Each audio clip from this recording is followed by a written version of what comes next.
Good morning, everyone. Hope you can all hear me. Let me know if you can't hear me. It says I'm live, and I like to joke about that all the time. For now, I'm live. So this is my first time back after 6 weeks of retreat time here at Empty Cloud. Venerable Seer very kindly offered me to have retreat time upon just shortly after they returned from Italy. So that was quite a wonderful treat.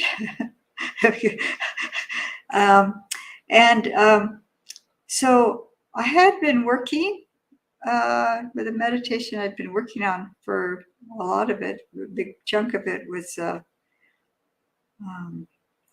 4 elements meditation, which is pretty, it's one of my kind of standard go-to meditations, as well as Metta Bhavana. And there was a time towards the end of the retreat, I decided that I would just, I was actually inspired by, I actually was looking online for assistance, and Bhante Sujato has a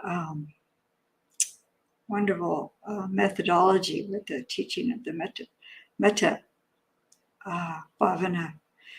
So I spent the last 10 days working with that method. And I won't go into the methodology today. If you come Saturday, you might be able to hear a little bit more about that. It actually is that you work with the 4 persons. I'll just touch on it.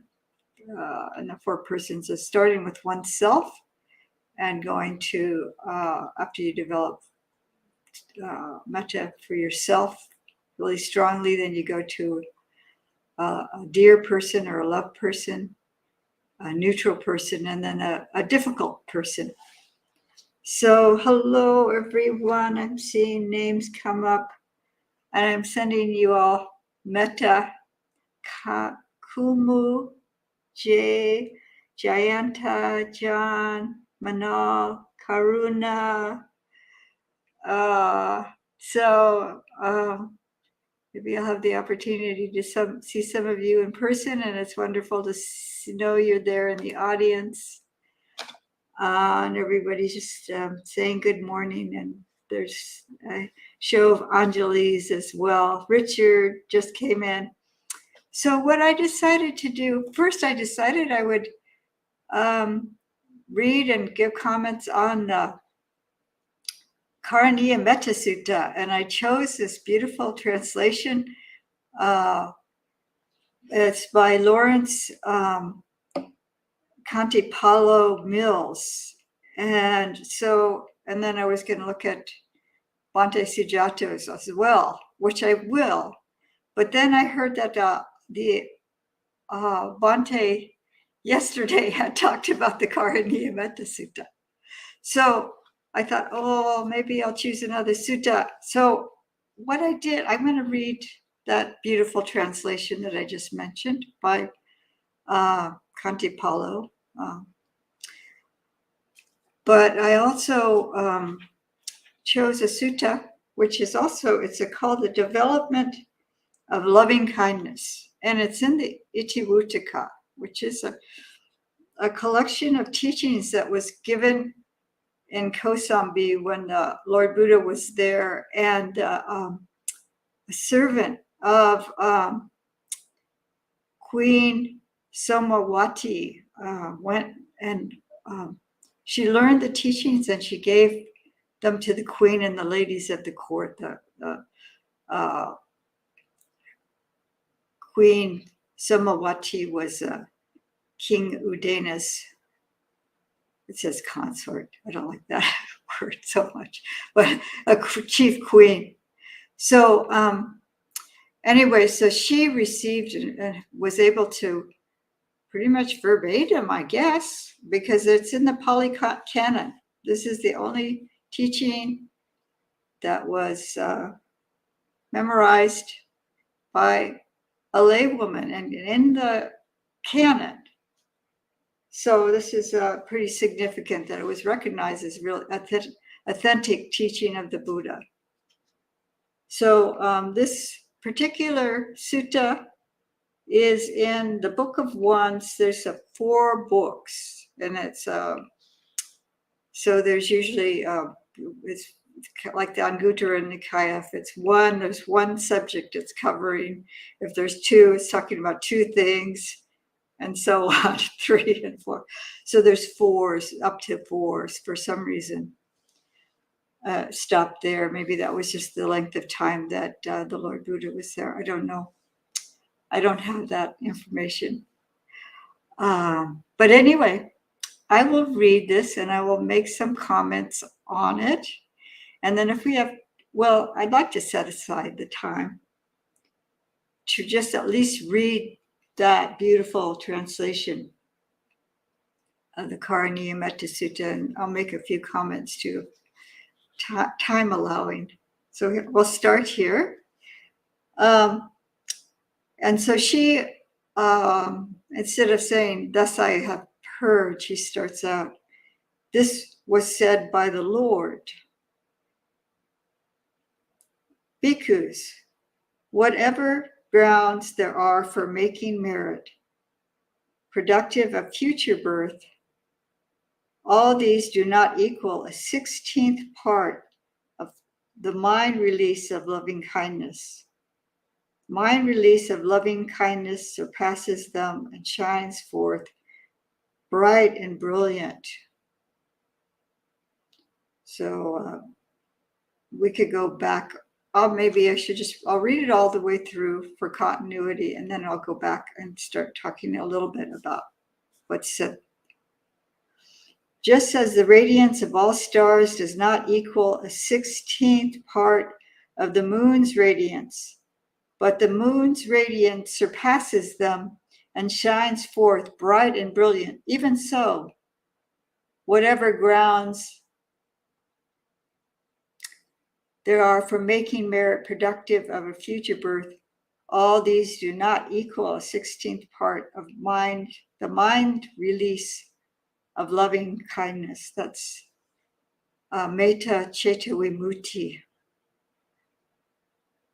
Just as the last month of the rainy season in the autumn, when the sky is clear and free of clouds, the sun on ascending dispels the darkness of space and shines forth bright and brilliant. Even so, whatever grounds there are for making merit productive of a future birth, all these do not equal a 16th part of the mind release of loving kindness. And just as the night at the moment of dawn, the morning star shines forth bright and brilliant, even so, whatever grounds there are for making merit productive of future birth, all these do not equal a 16th part of mind release of loving kindness. The mind release of loving kindness surpasses them and shines forth bright and brilliant. So now there's the verses. This was in prose form. For one who mindfully develops boundless loving kindness, seeing the destruction of clinging, the fetters are worn away. If with an uncorrupted mind, one pervades just one being with loving, kindly thoughts, they make some merit thereby. But a noble one produces an abundance of merit by having a compassionate mind towards all living beings. Those royal seers who conquered the earth crowded with beings went about performing sacrifices, the horse sacrifice, the man sacrifice, the water rites, and soma sacrifice, and that called the unobstructed. But those do not share even a 16th part of a well-cultivated mind of love, just as the entire starry host is dimmed by the moon's radiance. One who does not kill, nor cause others to kill, who does not conquer, nor causes others to conquer, kindly towards all beings, one has enmity for none. This too is the meaning of what was said by the Lord. So I heard. So I'm going to go back to the beginning where she started.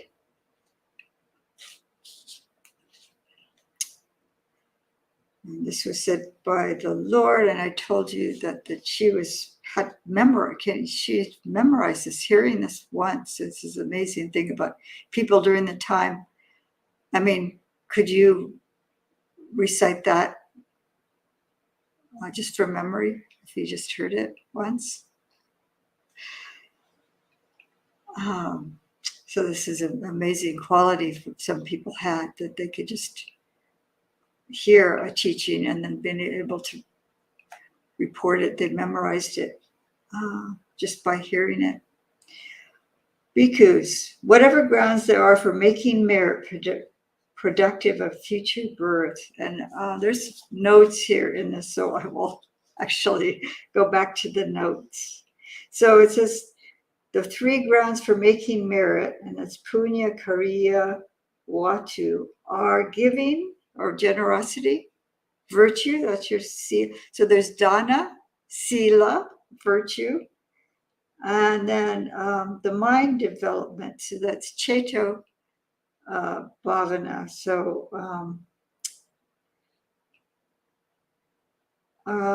this bhavana, I guess it probably would just be translated as bhavana, but from bhavana. And then the commentary glosses productive of a future birth as being productive of successful individual existence, yielding results at conception and during life. So it's about a good future rebirth. If one is aiming for that, the term is contrasted with grounds for making merit aimed at release from future birth, such as developing insight. And then the mind release is how he's translated. This is John, excuse me, I didn't tell you. This is John Ireland's translation.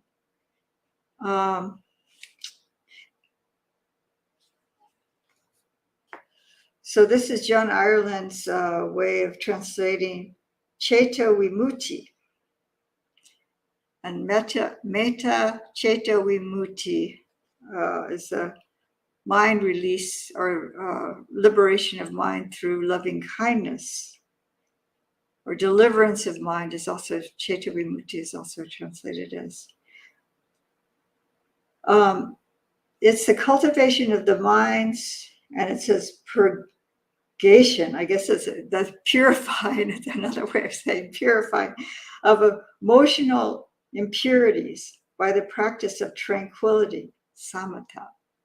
So this is not only calming the mind when we do the samatha practice, we're also, but the calming of the mind and stilling of the mind is we're seeing the arising of impure or unwholesome mental formations, and we're setting them aside. But our awareness and abandoning them repeatedly is purifying the mind to a certain extent. And so he's talking about purging the mind. It's an interesting way of saying it. So this is a practice of samatha, and there are various kinds of mind release. Although they are very exalted, the only one that's irreversible is the unshakable mind release, akupa cheta vimutti, possessed by an arahant. The practice of loving kindness, the first of the four divine abidings, culminates in the boundless mind release, apamana ceto vimutti, in which all ill will or malice, vyapada, is removed from the mind. So I don't think he's mentioned anywhere in the notes, but the actual final culmination of metta can be insight into impermanence. So you'd see it's also a mental formation, and you see the impermanent nature of that, and you can have deep insight by examining the fading away of the metta that was produced by the mind. You have really deep jhanic metta, and then the mind is prepared to really see impermanence. So it is possible, not only like temporarily suppressing the unwholesome mental phenomena, but this practice is also, I mean, if we're aware and abandoning in our meditation practice unwholesome mental states, that during the day we can also be aware. And so we're at least reducing the unwholesome just in our character, where we're creating wholesome habits until we get to a point where we can completely obliterate all the hatred in our hearts. And I laugh about it, but yeah, it's really an important practice.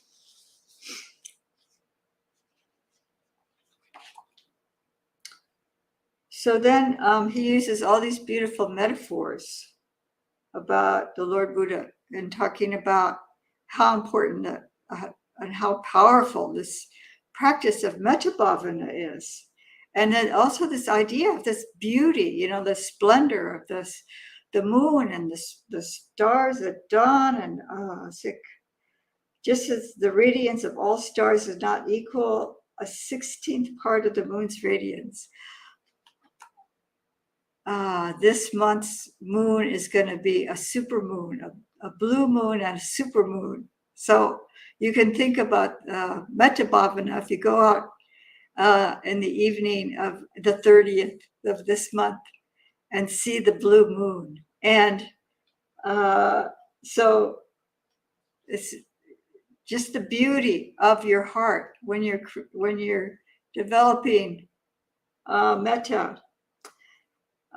Just as the last month's rainy season in the autumn, when the sky is clear and free of clouds. So this would be like the heart free from the defilements. The sun on ascending dispels the darkness of space and shines forth brilliant, bright, and even so, whatever grounds there are for making merit productive of a future birth, all these do not equal the 16th part of the mind's released by loving kindness.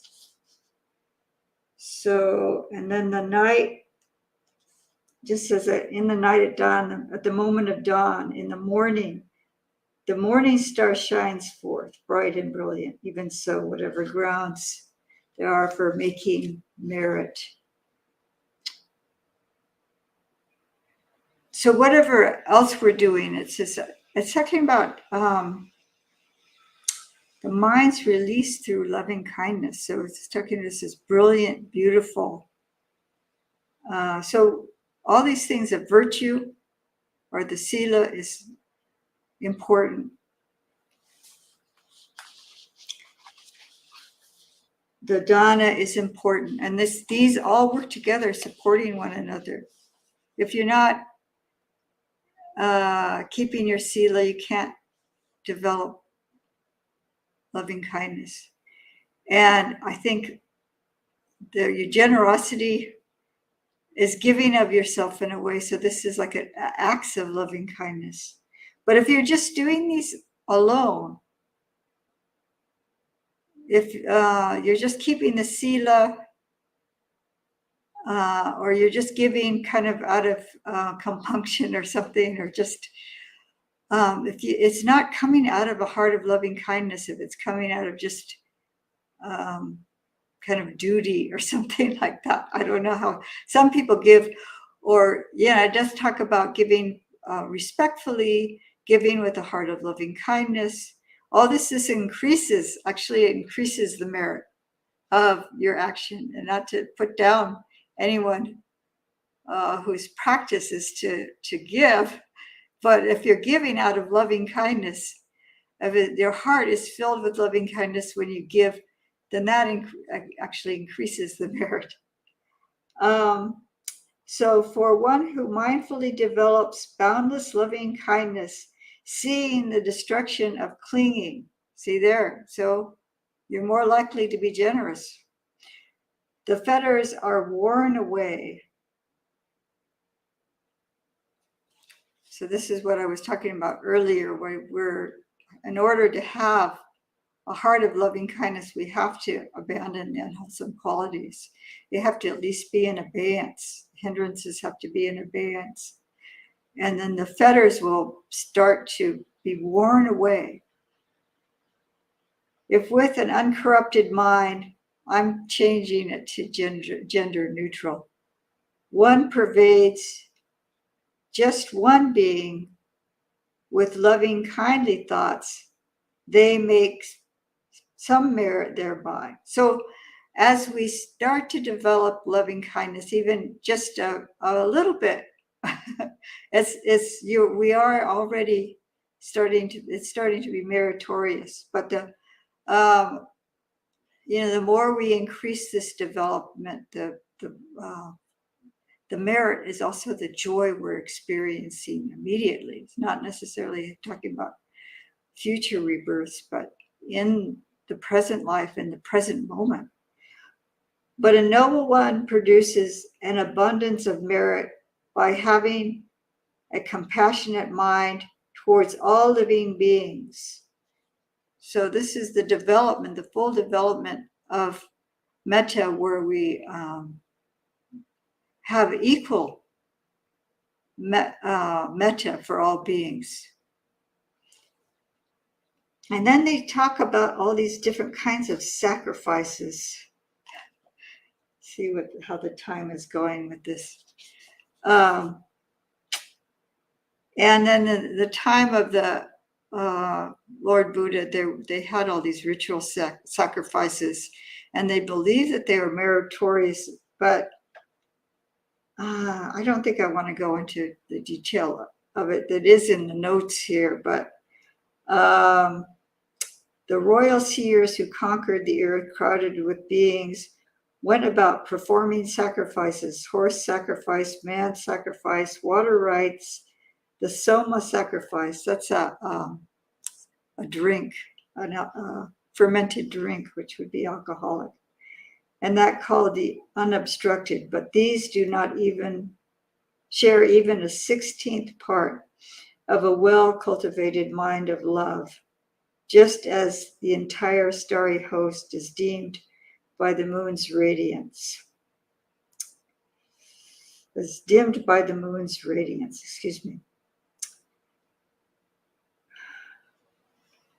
One who does not kill, nor cause others to kill, who does not conquer, nor cause others to conquer, kindly towards all beings, has enmity for none. So actually the Lord Buddha criticized the slaughter of animals and sacrifice. And I think that the kings, there's something in the notes about the kings also offering alms to the poor to try to help mitigate the bad karma that they for conquering. You have to kill in order to conquer lands.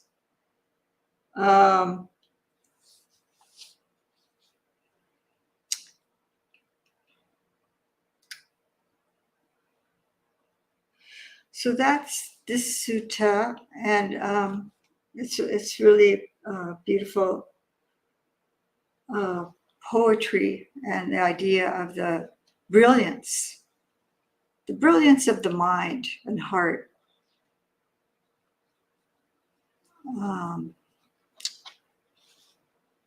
And then I was talking about the different potentials with metta, not only with the future rebirth, the joy in this existence and in the present moment, but also,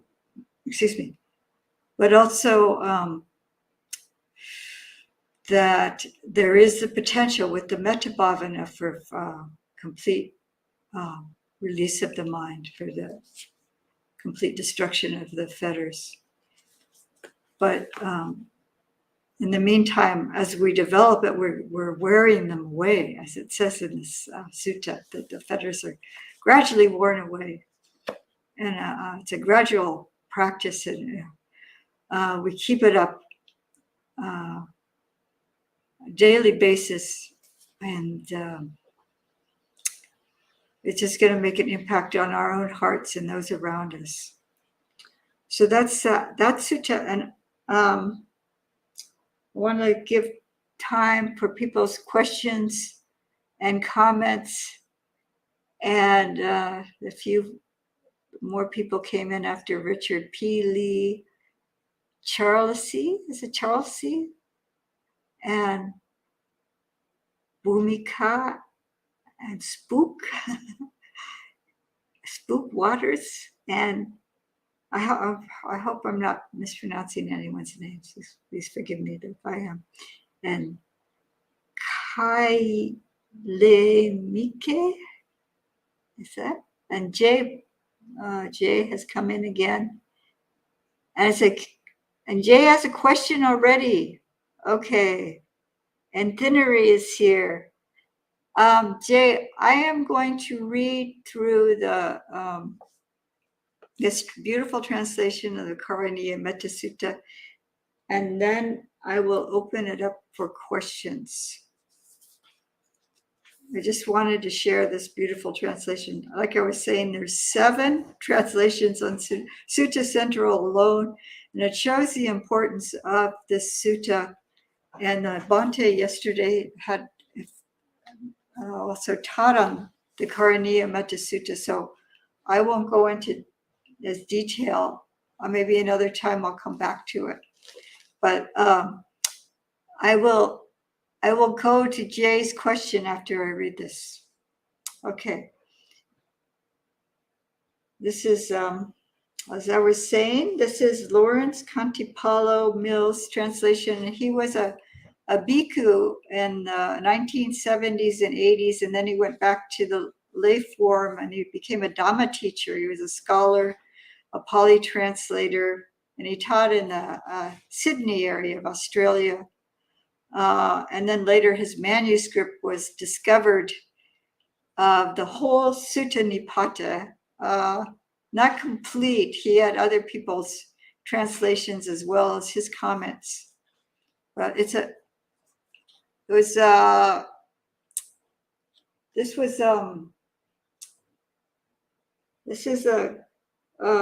publishing beautiful publishers they're in Taiwan. They do free publications of books. So this is it's the corporate body of the Buddha Educational Foundation. Anyway, so there's this beautiful volume of the Sutta Nipata, mostly Cantipalo's translations. And here's the Metta Sutta.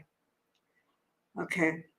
It says, what should be done by one who is skilled in wholesomeness to gain the state of peacefulness is this. One should be able, upright, straight, and not proud, easy to speak to, mild, and well content, easily satisfied and not caught up in too much bustle, and frugal in one's ways, with senses calmed, intelligent, not bold, not being covetous when with other folk, not even doing little things that otherwise one blames. And this is the thought that one should always hold. This is in parentheses. It's assumed that this is, suddenly you go into the metta bhavana. May all beings live happily and safe, and may their hearts rejoice within themselves. I thought that was quite beautiful. May all living, I'm going to just repeat that because it's so beautiful, and it repeats again later in the sutta, but it says, may all live happily and safe, and may their hearts rejoice within themselves. Whatever there may be with breath of life, whatever they be, frail or very strong, without exception, be they long or short or middle-sized, or be big or small, or dense or visible or invisible, or whether they dwell far or they dwell near, those that are here, those seeking to exist, may beings all rejoice within themselves. Let no one bring about another's ruin, and not despise in any way or place. Let them not wish each other any ill from provocation or from enmity.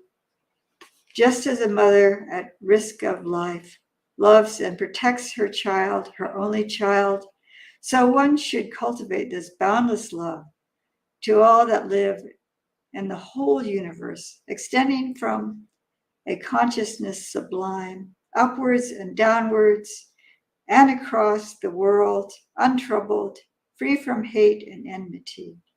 And while one stands, and while one sits, or when one lies down still free from drowsiness, one should be intent on this mindfulness. This is divine abiding, here they say.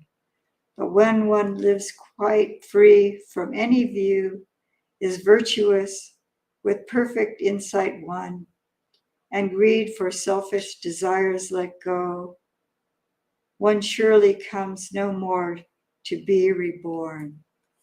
Sadhu, sadhu, sadhu, sadhu. So that's quite beautiful translation. And I'll just say that the first part of it is a kind of the preparation of the mind, when it just talks about one's character here, that one should be upright, straight, not proud, easy to speak to, mild, well content, easily satisfied, not caught up in bustle, and frugal in one's way. Senses calm, intelligent, not bold, not being covetous with other folk, it says. And even doing little things that the wise one would not blame. So then suddenly it shifts to the metta bhavana. And I'm just going to read this again. May beings all live happily and safe, and may their hearts rejoice within themselves. I thought that was so beautiful. I think I want to memorize that. If I can memorize that line, I could use that for my metta bhavana, couldn't I? May beings all live happily and safe, and may their hearts rejoice within themselves. So, and then it goes on to the description of every kind of living being. And that beautiful metaphor of the mother, even as a mother would protect. That's this kind of love we have for others. Anyway, I was just going to leave some time for questions. And yeah, Bhante Pesala's Dhamma talk on the sutta got disconnected. Oh no. He was only able to explain up to the 5th verse. Oh, that's too bad. Well, I may just have to spend more time with it another time, because yeah, and let me go back up to J. If I can get this thing to scroll properly. Okay. Because there's other questions coming in. Okay. And I click on it.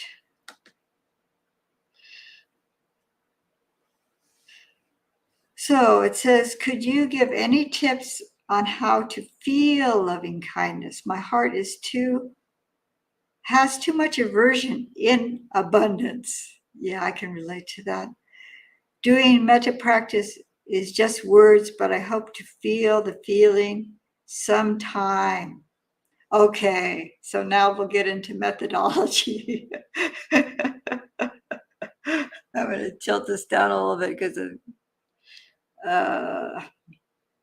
sorry. So, sorry, I'm cutting the Buddha in half. I'll just take him out of the picture temporarily. We'll tilt it back up when we pay respects. So, yeah, the feeling of loving kindness is cultivated over time. And I would recommend that if you go online and find Bhante Sujato's teaching. But I could tell you briefly, it's based on the teaching by he received from another teacher of Ajahn Mahachachai, a Thai venerable who may still be alive. When Bhante Sujata was in Thailand, but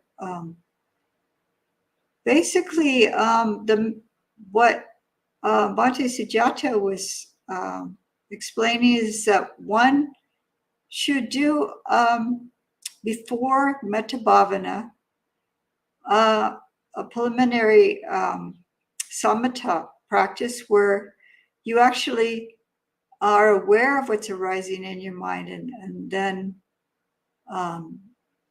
letting it go, and mindfulness of the body, using some type of mindfulness of the body. And he was using a method that is very similar to what I had kind of developed and learned over time. But it's scanning the body and feeling the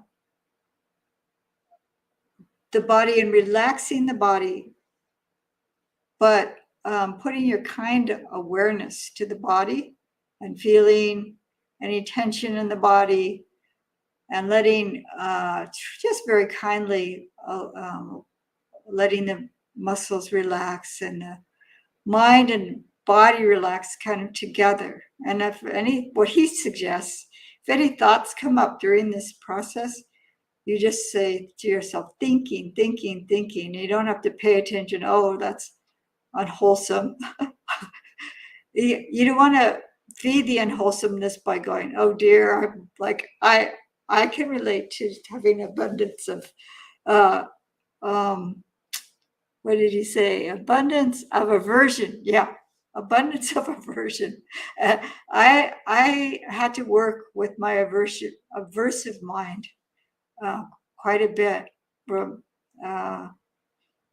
over 20 years, I think. I was a Zen student, so I was just kind of aware of the mind.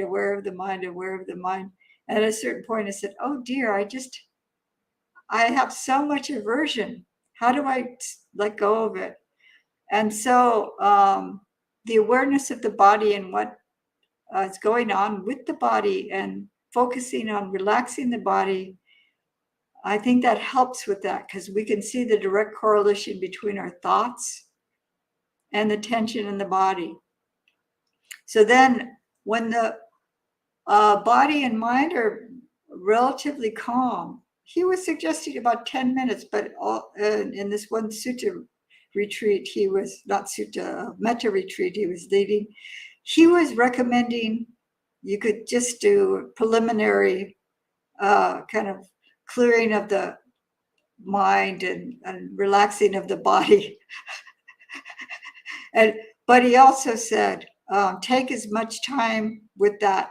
Another place I read actually from it was him teaching. He said, take as much time as it is needed to get the mind and body calm before you start. And if there's any aversion there, you don't want to be pasting over the aversion with metta. You want to get to a point where the mind is relatively free, relatively. You can't completely eradicate it. It's kind of like, what would you call catch-22? So, so take a set amount of time, and maybe not until the very end of the period where you start doing the metta bhavana. But for me, if it just isn't, my mind isn't settling, I won't start the bhavana, the metta bhavana. So what, if you can get to a point of just relaxing the body, being aware of the body, really getting the feeling of the body, you can feel the pressure of the weight of gravity, the contact of the body against the cushion, and just really putting a lot of care towards one's own body is actually starting to bring up the thoughts of loving kindness towards oneself. And this is, in this methodology, was very important first step. So actually, if we're having a lot of aversion, that's not a kindness to ourselves, is it? You can start seeing that, but not to add aversion to aversion. Don't do that. Don't say, oh no, I'm hurting myself. But just say, oh, okay, I see that there. I understand that. I can see what's happening. And bring that, a lot of kindness to that. Kindness to the body, kindness to oneself. And then as much as we can kind of get the mind, he said, to a reasonable point. And Bhante Sujato, when he was describing it. And then, so once, then you can start the phrases. Some people do visualization. I've also heard teachers talk about visualization, or you could even, what I do is I feel like when I start feeling happy, if I'm sort of saying, may I be happy, and I can just feel the smile coming on my face. And you start out with that, any point where you can just feel some amount of joy, some amount of well-wishing physically. Yeah, you're talking about the feeling. So it's important to really permeate oneself with loving kindness first. Otherwise, we're not able to have it for others in that kind of expansive way. And then the instructions were also to, even when we start thinking about other beings, we keep it more internally. We keep it internally, eventually it's going to just, for me, that's my experience. we're cultivating it internally, and then it just naturally starts to radiate outward, this feeling going outwards towards all beings. So so definitely caring for oneself, forgiving. I mean,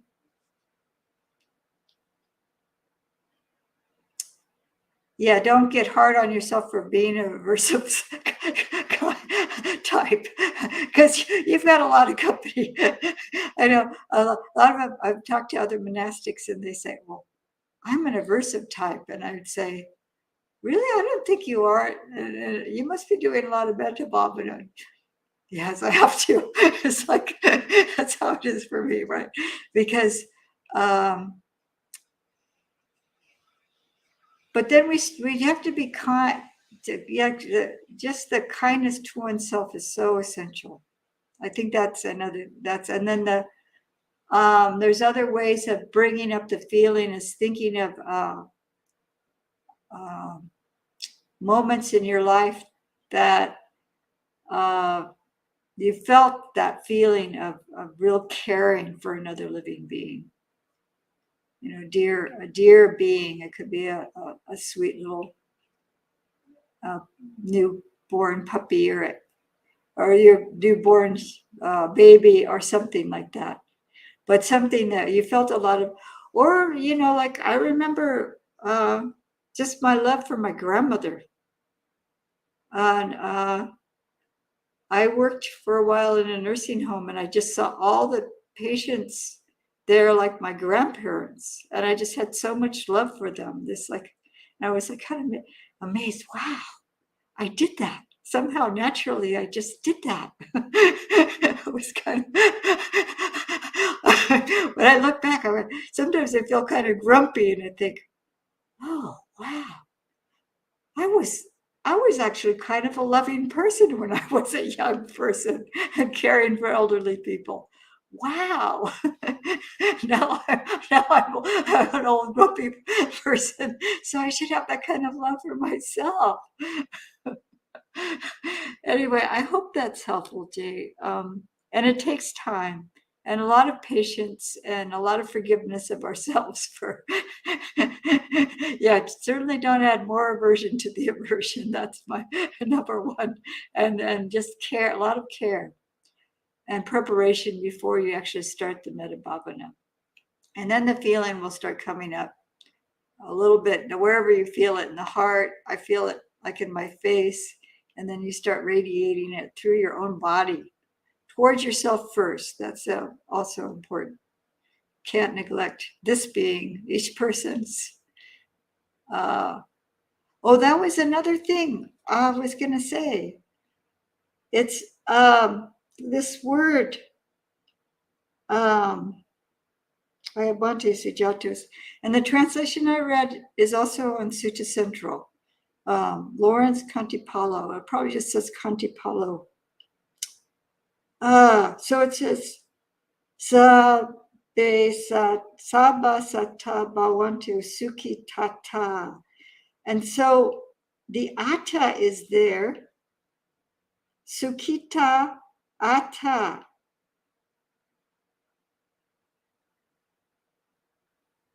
And so he's all beings be happy. And he's saying joy, rejoicing that God, this is interesting. This is I wonder why he's saying it this way. This is so beautiful. May all beings live happily and safe. That's the one that came up. Okay, Suki no wa kemi no hontu. Suki no wa kemi no hontu sabe sata bhavantu sukitata. And then may all beings live happily and safe. That's kemi no. Okay. And may their hearts rejoice within themselves. That's Suki Tata. So that's the Atta, even though we're letting go of self eventually. But wishing for each being within themselves to have joy. So we have to start there in order to be able to radiate it outwards. So I hope that was helpful. And Kayemite, I hope that's pronounced. It says, on what subject can we ask,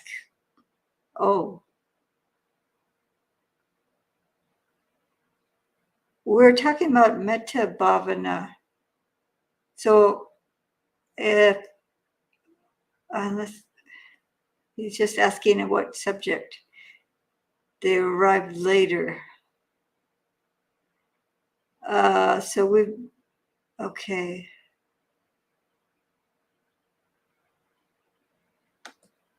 It says, this is talking about how Bhante's Pesala's talk was disconnected. Okay. See. And then it says, I have to work for a living, so the point of duties is always complicated. What would you recommend?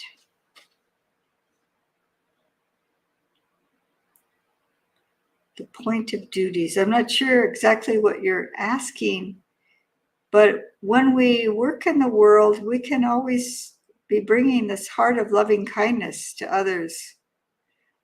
This is when I was a layperson, and I was working in this facility with some disabled people, and there was this one person that I didn't like the way she was talking to her clients, and I wasn't sure what to do about it.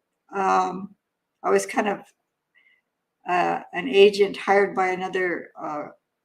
It wasn't like part of that particular facility. I was like a kind of, well, anyway, I had an individual client I was bringing into the facility, but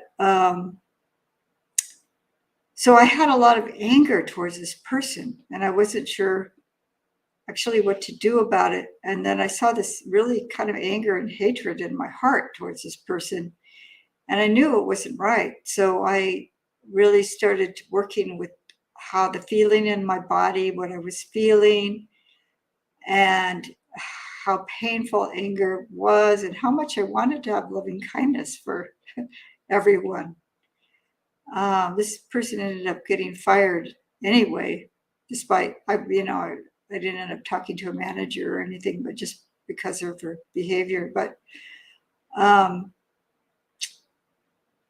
really trying to look and see how we're impacted by others, and really it can be used, like I was saying, I saw in myself was the pain of the anger. And it certainly would have obstructed my ability to communicate with this person.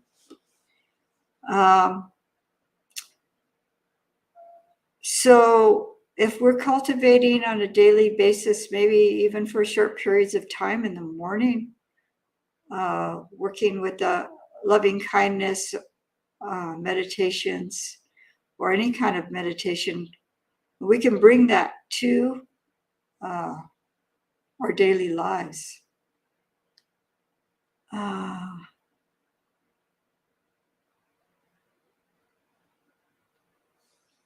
So kindness for yourself, kindness for others, and then mindfulness, also just being aware. Part of mindfulness is being aware of what's going on in our hearts and minds, as well as just like, I am aware that my hand is lifting the cup. I'm aware that it is coming to my mouth. I'm aware I'm drinking water. That's a certain kind of awareness, but just being aware of our speech. Is this a kind speech? Is this helpful, useful speech?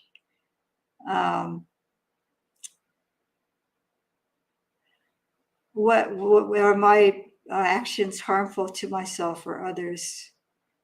This kind of awareness and reflection before we act and speak is really helpful when we're engaging with other people. So just to generally answer that question, that's what I would recommend. And then I'm glad you have time to listen to Dhamma. That's really good to connect with other people as much as you can. Look at the suttas and listen to teachings, and being aware of your own heart and mind is going to help you in daily life.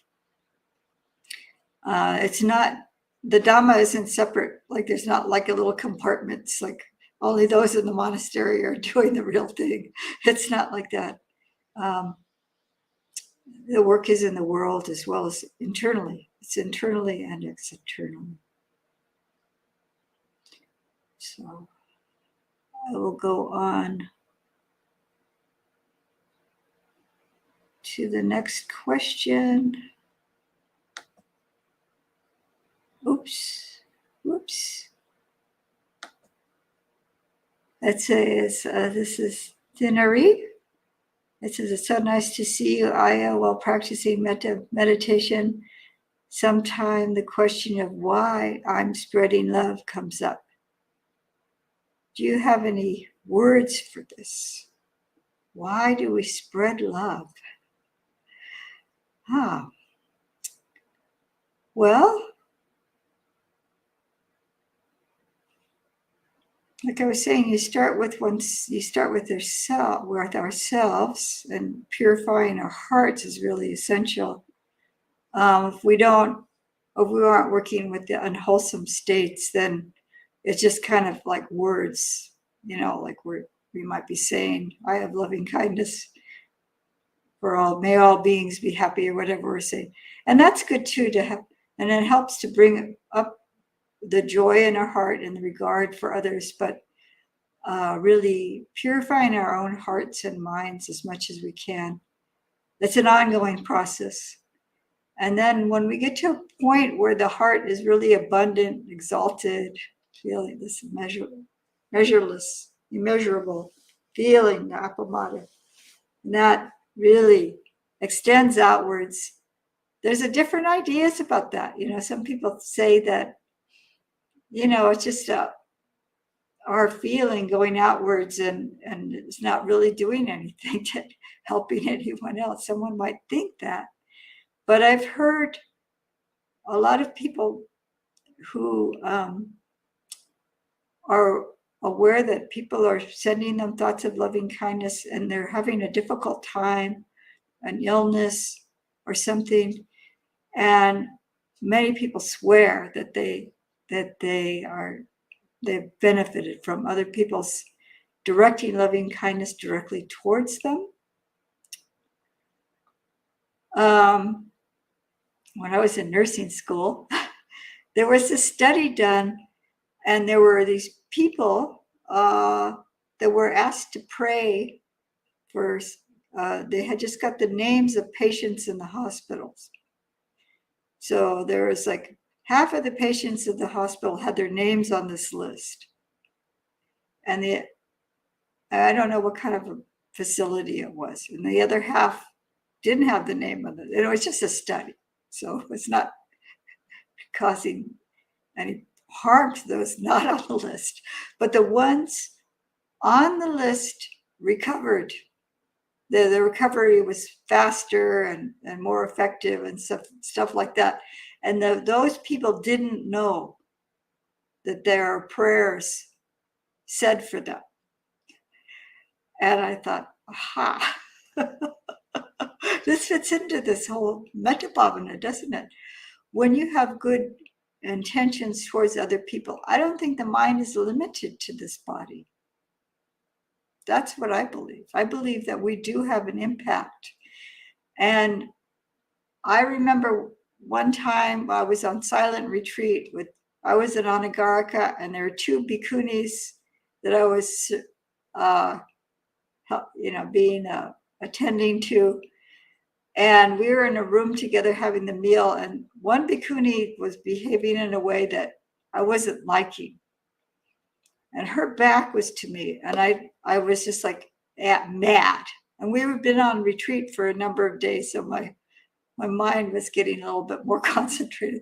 So I felt this kind of burst of anger. It's like like a furnace door opening up, this burst of anger. She was walking away from me, her back and just walking away doing something. And when that happened, she ran out of the room. And then the other bhikkhuni was standing, not facing me, but she took a couple of steps backwards. Like it was like there was an explosion went off. And I thought, oh my goodness. Oh my goodness. I think they were all of us being meditating on a retreat. Their sensitivity was greater. They could feel it. And I thought, oh my goodness, this is how dangerous this is. This is how dangerous anger is. We have some kind of impact on other people. We might not even realize it. And if you've been in a room and somebody's angry, you can sense it. It could be facial expression, it could be, but they weren't even looking at me, and they felt this burst of anger that I had. So I said, oh my goodness, I really have to work on it. Might have been a little more powerful because we were all meditating. They were more sensitive. And so this is another warning. If you're doing any kind of focused meditation, to be really careful not to put that into anger, because it can be harmful. So on the opposite side of that, if we're developing loving kindness, I believe that it does impact others. If our hearts are really getting that power of this really purifying the heart, and really this development, this bhavana. I don't want to use the word concentration. It's not a really good word for it. Focused, or I don't know what to call it.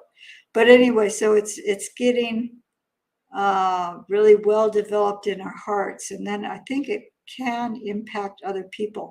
And it certainly impacts others. If we're saying, wishing all beings to be happy, if we're stepping on ants intentionally, or, killing other living beings intentionally, then the words are meaningless. But if it's really impacting our heart and our wish is sincere, then we'll be careful. Then we'll be careful with what we say and do in the world.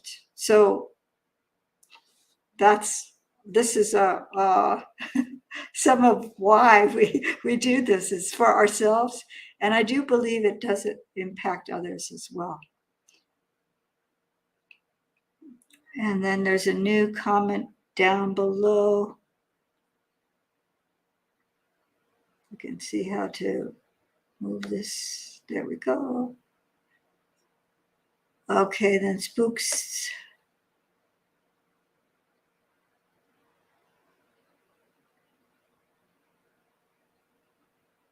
has a comment about loving kindness and being kind and not doing harm. And there's a question here. Do you recommend the metta practice of the Visuddhimagga? Its technique consists of wishing for our own happiness, then wishing for the happiness of a teacher we respect. I was trying to look up that I've heard about this teaching and seen extracts, but I was trying to look at the entire teaching. I haven't gotten to that yet. I think the teacher is the loved person. But the one I was learning from Bhante Sujato has 4 people, starting with yourself, then a dear person, then a neutral person, and then the Wera, which is translated as sometimes enemy, which I don't like that translation, the disliked person, the hostile person. What was he?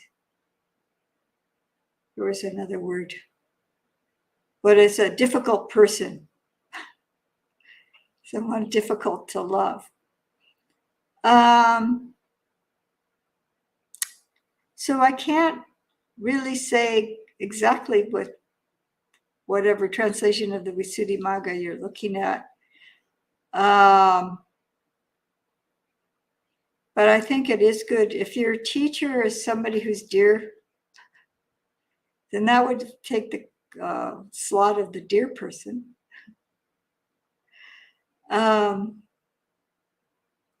You have a lot of respect, and someone who's a really good teacher is really a benefit to you. They're offering you something that's extremely valuable. So to cultivate metta for that person, that would definitely, a teacher like that would bring up this kind of love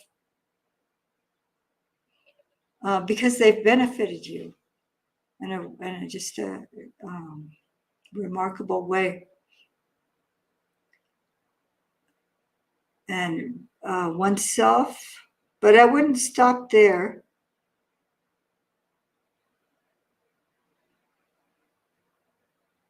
Our own happiness. We have to start with our own happiness. Like I was saying, I have this, we're over time, I guess, but I'll just finish. I have a metaphor of the well. And if you have a well and you look down and there's water in the well, you can see it there. And you have a pipe that can go down into the well, and you have a pump on the top, and you're pumping. That's old-fashioned hand pump. And you're not getting any water. It's because the shaft is empty. So you have to prime the pump. So this is this loving kindness for ourselves is priming the pump. So you fill up that shaft, and then you start pumping, and you get the water that you poured in first. But then you're accessing that well. This is how it seems to me anyway. I don't know if it's really what is that well? But it's boundless, it's immeasurable, the loving kindness in it. It's not ours. So yes, I think that would be a good practice, and I would go to also a person that's neutral, and then the difficult person too. And then it's truly boundless. If we can love equally all those four people, then there's no obstacle for us to love all beings. So I'm sorry if there's any other questions or comments.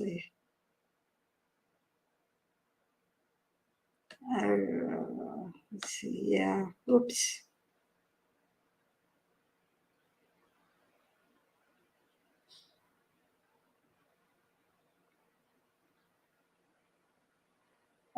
Mostly it's just comments. So thank you all for your kind attention, and maybe I'll see some of you in person. I'll be sharing Dhamma on Saturday, this Saturday. And if you come to Empty Cloud and then we're all taking turns here at the monastery. So I think I'm scheduled towards the end of September again to share live on the live stream. So I'll have a wonderful day with hearts filled with loving kindness and for kindness for all beings, including ourselves. We're not exempt. There's not loving kindness for everyone except oneself. It's really starting with oneself, extending out to all beings. So thank you for your kind attention. And let's I don't know if it's traditional, but we can pay respects to the Buddha. And then I'll close. We'll have to hide the comment. There we go.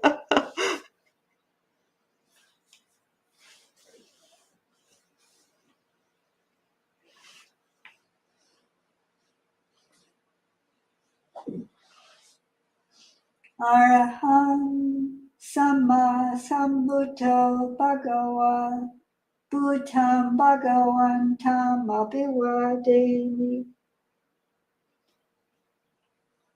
Swakato Bhagavata Dhammo Dhammam Namasami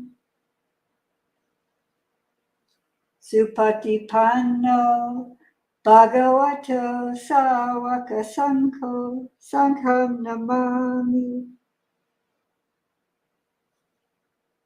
Thank you all.